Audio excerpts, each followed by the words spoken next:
نہ کیجیے، ابھی کلمہ پڑھا دیجیے اور اپنی غلامی میں شامل کر لیجیے۔ رسول اللہ نے اپنے محبوب چچا کی یہ بات سنی تو بے حد مسرت کا اظہار فرمایا۔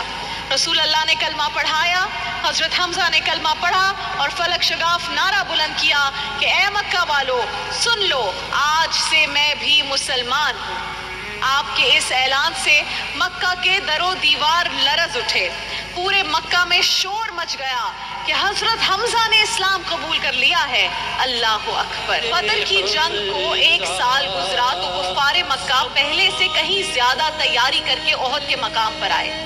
بدر کے میدان میں حضرت امیر حمزہ نے قریش کے نامور سردار عتبہ کو بھی قتل کیا تھا، تو اس کی بیٹی ہندہ نے قسم کھا لی تھی کہ جب تک اپنے باپ کے قاتل کا کلیجہ نہیں چپاؤں گی اس وقت تک چین سے نہیں بیٹھوں گی، اور جو ان کا کلیجہ نکال کر مجھے دے گا میں اسے منہ مانگا انعام دوں گی۔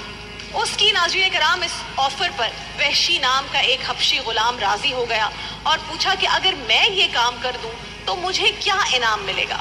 ہندہ کہنے لگی کہ تجھے آزاد بھی کراؤں گی، انعام بھی دوں گی، مال و دولت بھی دوں گی، بس تو میرا یہ کام کر دے۔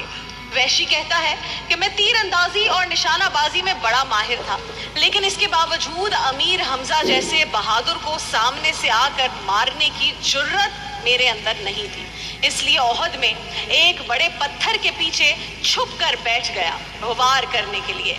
حضرت امیر حمزہ نے احد میں 39 کافروں کو واصل جہنم کیا اور 40ویں کافر کو قتل کرنے کے لیے اس پتھر کے قریب سے گزر رہے تھے جس کے پیچھے وحشی چھپا ہوا تھا، تو اس نے آپ کو دیکھتے ہی نشانہ تاک کر نیزہ پھینکا جو آپ کی کمر سے ہوتا ہوا سینے کے آر پار ہو گیا۔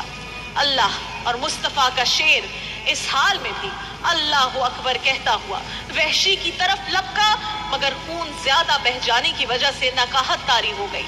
آپ لڑکھڑا کر گر گئے اور پھر اٹھ نہ سکے اور اسی حالت میں جام شہادت نوش کیا۔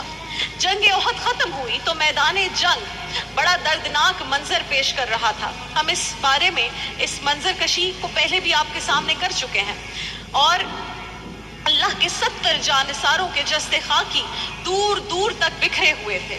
ان میں حضرت امیر حمزہ کا جسد اقدس بھی تھا جس کا پیٹ چاک تھا، کلیجہ نکال دیا گیا تھا، آپ کے کان، ناک اور ہونٹ کاٹ کر آپ کے جسد اقدس کی بے حرمتی کی گئی تھی۔ جب شہداء کی میتیں تلاش کرتے کرتے حضرت علی حضرت امیر حمزہ تک پہنچے تو آپ کا جسد اقدس دیکھ کر حضرت علی اتنا روئے کہ آپ کی پوری داڑھی آنسوؤں سے تر